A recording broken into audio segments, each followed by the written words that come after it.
Hi there, welcome. My name's Jason, and the plant that I have to share with you today is called Spathiphyllum. This is also known as the peace lily, and this is an amazing, wonderful, clean air plant, as well as just beautiful plant. As far as the origins of this plant originates from South America as well as Southeast Asia. It originates from the tropical forest floors, and so that's part of the reason why it does well in bright and direct light and even lower lit situations.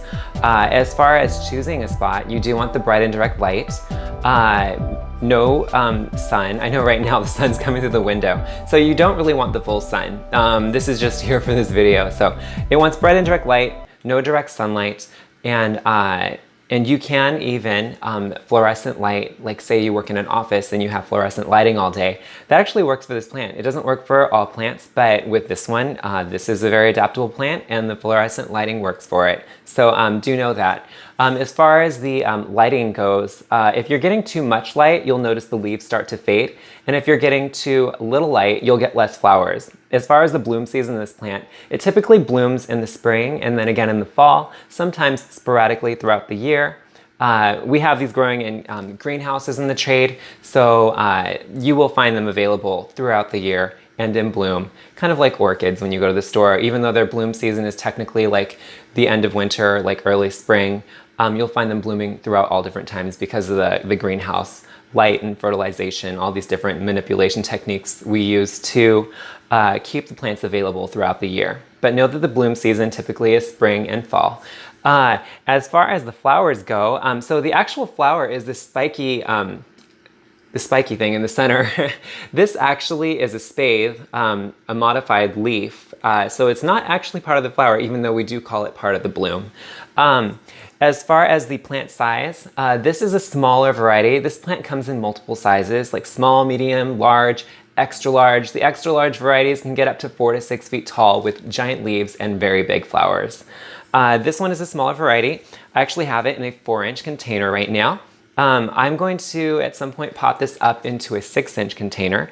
I recommend using your glorified saucer, your pot that doesn't drain, and you can also back it up with a saucer too if you want to make sure that the drainage is caught for sure. But yeah, I'll pot this up in the spring through the summer at some point.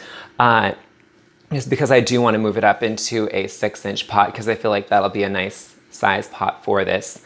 In the longer run. And then I recommend repotting this once every other year.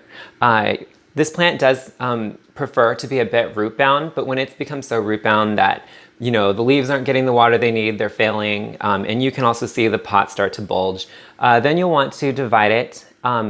And part of that, it's like this plant just keeps putting out these little plantlets. And so what you can do is you can, when you repot it, you want to remove them, reduce the amount, and then repot it into the pot that you want.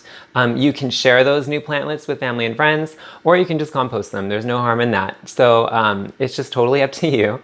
As far as the watering goes, you want to allow the soil to dry out about 50 to 60% in between waterings. You don't have to get it perfect, that's just your aim. So when you water your plant, give it a lift or a tip so that you know what the saturated soil feels like, so you know the difference when you come back to water it again. And do make sure it's absorbing the water in between waterings. That is representative of a healthy root system, and that kind of watering schedule will give you the most success. As far as fertilization goes, I recommend fertilizing this plant once a month to once every other month, spring through summer, with an all-purpose indoor plant fertilizer and or African violet fertilizer. I like to buy a brand made by a company called Espoma, and this is their African violet fertilizer and their indoor houseplant fertilizer. Both have a level of pH and acidity that this plant desires. It desires a pH acidity of a 5.5 to a 6.5. So that's an acidic to a slightly acidic potting medium. So that's part of why I recommend either of those fertilizers and or combination of. As far as the soil goes, when you repot it, I'd recommend using an all-purpose indoor plant fertilizer. You can mix it if you want with some African violet fertilizer. If you were going to do that, I would do 2/3 indoor plant potting soil mixed with 1/3 African violet soil. As far as toxicity goes, this plant has been rated with a medium toxicity level. So, if pet did eat it, they probably would get sick. So just keep that in mind. This plant is not for eating. It's an ornamental plant only. A fun fact about this plant is that it's been noted as a very clean air plant. This plant has been noted for its ability to reduce levels of benzene, carbon monoxide, and there was one other one I'm forgetting. But either way, it cleans your air, which is pretty cool. And it makes oxygen because it's a plant. And this plant has been noted as a symbol of peace. So pretty awesome all around plant. If you have any questions about it, please feel free to let me know in the comments below. Once again, this is Spathiphyllum, and also known as the peace lily. And my name is Jason. Thanks again for hanging out.